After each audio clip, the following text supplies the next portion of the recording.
What's up friends, Andrew here. Welcome back to Joe Tutorial, and in this video I'm going to show you how to add currencies in the easy currency converter. So you want to go ahead and open up the app, guys, and in my case I have multiple currencies here, and in order to add a new currency, all you have to do is to either click on one of those currency and you will find some currencies that you currently have, and you can select different currencies, or you can tap on the all currencies at the bottom. It's going to take you over to this page here where you'll find currencies. Now you can use the search at the top to search for something, or you can go ahead and you can scroll down and find a different currency that you wish to add.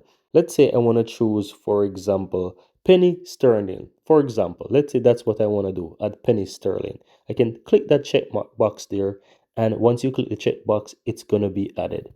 Now once you add it, it doesn't mean that it's going to show. If you want to use it, you can go ahead and select which currency you want to put it for. So let's say I'm going to change it from the check and euro. I'm going to tap on the euro, the check currency there, and now I want to look in the list for the penny sterling, and here you can see this is it. Now it is favorite, but it doesn't mean that it's going to be selected. I will have to tap on that, and as you can see, it is now showing up on the top there. I can switch it to which side I want by clicking on the switch there, and from here I can select the second currency and choose. So let's say I want to check it to Jamaican dollars. I can convert that, and you can see the conversion right there. Right, let's say I want to switch that to USD. I can do the same right there.